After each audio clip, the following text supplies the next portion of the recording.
Hello, MavMind Collective, and welcome to another episode of the Hypnosales Show. Today we're going to talk about the 5 mistakes that leaders make when they're creating a new role.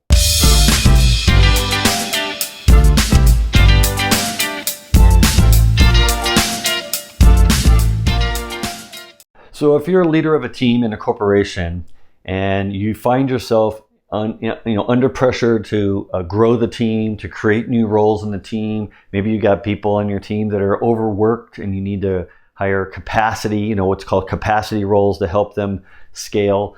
Or if you have a need for expertise that you don't have on the team yet, you need to hire a different expert in for a specific type of skill set that they have to help grow your team and take your team to a different level or a different direction in order to adapt with the changing times of the company culture, which often happens. You find yourself needing to create a new role.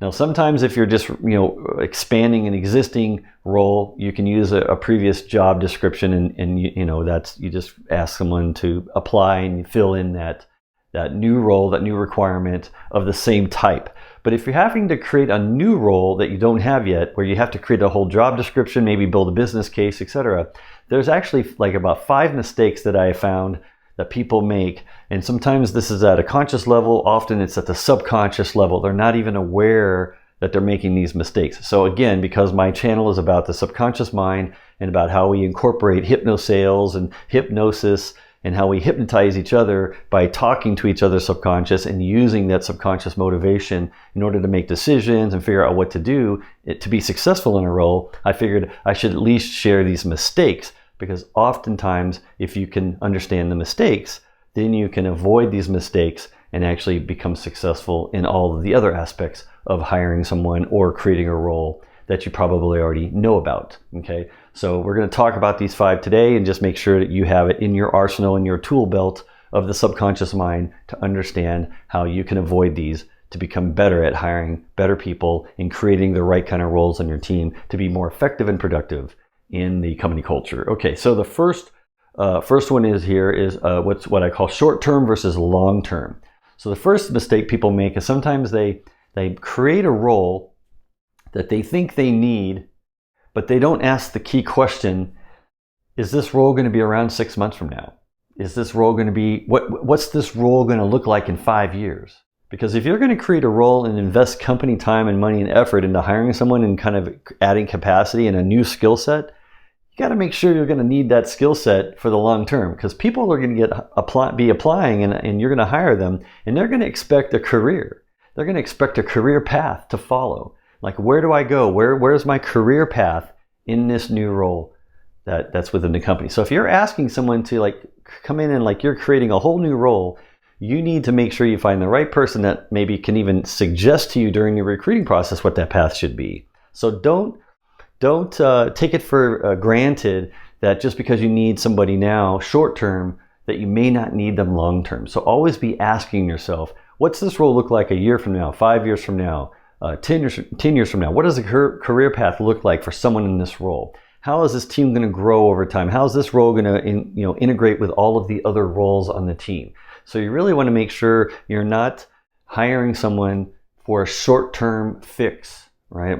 Like something you're trying to fix now in the team or fix within the company that long-term you may not need. Okay, if that's the case, you should just hire a contractor for 6 months to patch up and fix whatever it is you need to fix. And then you have the convenience of letting that contractor go and ending the contract whenever you're done with them, with their time and their effort and their skill set for that particular short-term fix or project that you need that might have bursted, it might have come up out of nowhere, and you need capacity. So always be asking yourself, is this a short-term role or a long-term role? And if it's a long-term role, then you should definitely make it a full-time position. If it's short-term, don't create a full-time position for it. Just hire a contractor. Okay. The second one here is, I've seen this a lot in my career. Managers are trying to help out another employee on the team by creating a role for them. Okay. Now, when I say help them out, I mean, it's not, you're not creating a role for them because they're good at what they do. You're helping them because they're struggling at what they're doing. They're not working out in the role that they're in now. So if they're not working out, the last thing you want to do is create a new role for them and try to move them into a role in order to like save them or give them a chance to work out in a new role. That's a big mistake. Don't do that. You need to either work them out of the business, get them on another team into another position that's already existing somewhere in the company, help them find a different career path, but get them out of the role if they're incompetent, if they're not able to do the job, if they're not working out on your team. The last thing you want to do is create a whole new role, long-term role, and move them into it and hope that you can, help them out by giving them a chance at a different thing. Now, if you have a rock star in your team and you're not sure if they want to be a manager yet, or you're not sure you have a path for them to be a manager, but you don't want them to leave, like they're so good at what they do, their skill set is so cherished and respected and required basically to keep going and having success within your team. You don't want them to leave. You don't want them to find another opportunity to expand their skill set somewhere else. Then I think it's okay to create a role for them in order to keep them because they're someone you want to keep. But don't create a role like that for someone that is just not working out in their current role and you're just not sure what to do with them. The last thing you want to do is move them into a new role. That's just bad. Don't do that. Either work them out or figure out another place for them.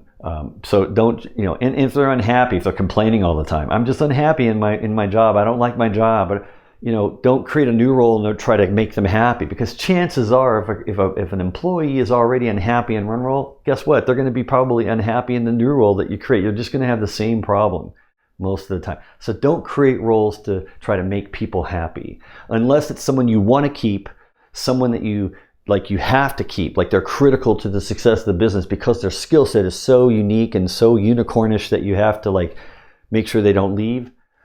Then you definitely want to create a role for them. So don't make the mistake of doing it for the other reasons. Okay, the third mistake, when you're creating a role, you got to think about all of the people within the company outside of your team, outside of your department, that are going to be impacted by this role. Okay, and you want to include them in the decision-making process of creating the role. So if you decide, I need to create a role for X reason, you might want to include the people that X reason is going to impact and make sure that they agree that that's the right reason to hire them. Because who knows, they may be trying to hire someone on their team for the same exact type of role. And then you end up hiring two people that do the same thing, and that's bad. I've seen that mistake happen. I've come close to making that mistake myself, where I didn't communicate enough. So you have to learn to think about the bigger picture, the bigger strategy. Who else is impacted? Who else should be involved in this decision to create this role besides myself and maybe my boss on my team? Because I want to make sure I'm not hiring redundant roles because everyone is seeing a problem somewhere and we're trying to solve it by hiring someone in to take care of that problem long term. Okay?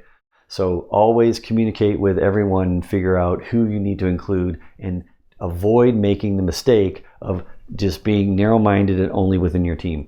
Include everyone to make that decision on that role. Okay. The fourth one here is failing to define the expectations of the role. So if you're going to create a new role, you want to eliminate all the mystery involved with that role, because at the subconscious level, none of us are comfortable with mystery.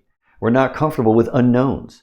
The subconscious cannot deal. In fact, it will reject unknowns, and it doesn't want to have anything to do with it. So if you have a role that you hire someone into, or someone that is helping you make a decision, and you haven't clearly defined the job description and exactly what the role is for and why you have it and what it's going to do and how the role is going to work and interact with everyone else, there's going to be a lot of mystery, a lot of confusion, a lot of uneasiness and unknownness that everybody's going to be uneasy with, and they're going to fight you, and they're not going to cooperate with you. You're going to find everyone is sort of not supporting you in hiring this person into this role. So you've got to make sure you define explicitly what the expectations are. And I'm not even just talking about just the job description, but also maybe a slide or two that shows how they'll interact and engage with other people and other teams. So when you have that conversation with the other teams and the other leaders, they know exactly how the engagement is going to be, what's expected of that person, and what's expected of people on their team.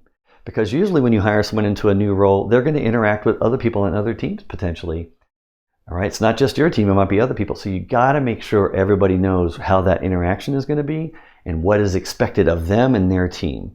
Okay, if you don't, then you're going to fail and you're going to get a lot of people not supporting you and people actually fighting you on that new role. So you want to avoid that if you can. Okay, and then the final reason here my final mistake here on this list of mistakes that you make creating a new role is whenever you're compensating for your own lack of ability to manage or figure out what to do with someone on the team or what to do about a process on the team. So in other words, if you're failing in your job to have effectiveness and management of the team, like you're not able to manage the team effectively to get productive results from the team, the last thing you want to do is create a new role to bring somebody in and then give them that job to them and say, now you manage the team and fix this behavior problem that I have. The behavior problem is not for somebody new to come in and fix for you. And like you got to make sure that you're fixing that yourself. You don't want to try to compensate for your lack of management skill. Okay, basically. And I've seen this kind of mistake happen. Leaders there's a certain area where like, I just can't manage the people in a certain way, or this certain process or project, I'm just not that good at it. I'll hire someone else in to do it. And then you give it to them, and then everybody just hates that person. And that's the last thing you want, is everybody not supporting the new person coming in. They're not going to stay in the role. They're going to find another job immediately because they're going to be like, nobody likes me. Nobody wants to work with me. I've been in that role. I was hired into a role like that in my past. They hired me in to basically fix things that were broken. And I was sort of young and naive and kind of dumb enough to think that, oh, okay, good, I can come in and try to fix all this. And guess what? Everybody hated me because the reason they were hiring me wasn't because it needed to be fixed. It was because the previous manager didn't know what they were doing, didn't know how to fix it, figured I'll come in and I'll be the bad guy. So I automatically had like a target on my back day one. And everybody hated me. I didn't last there more than 3 months because it's horrible to work at a place where everybody hates you. Nobody will talk to you. Everybody just wants you to die and quit and just go somewhere else, right? They don't want you to die, but you know what I mean? Like they just want you to leave. They don't want to be around you. That's a horrible working condition. So you don't want to do that. You don't want to create that type of a situation for a new person coming in.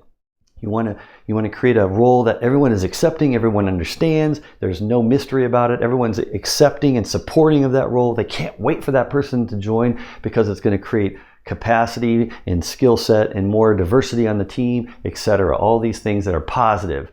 That's why you want to hire them, not to compensate for your lack of ability to manage the team. Okay, so again, these are the 5 mistakes. Make sure you're always hiring for the long term, not the short term. Make sure you are creating a role for the right employees that you want to keep and not for ones you're just trying to help out in the moment because they're unhappy or because they're not working out in their current role. And don't fail to include everyone that needs to be part of the decision. Don't avoid failing in defining the expectations. Always explicitly define who, what, where, when, and why about the role so everyone is clear on it. And don't hire someone to overcompensate for your lack of ability to execute your skill set as the leader of the team. Thank you for watching. I know you find value in these videos, didn't you? Now, if you, like me, are in a customer-facing role, you want to get better every day at what you do, but you don't have to watch another video if you don't want to.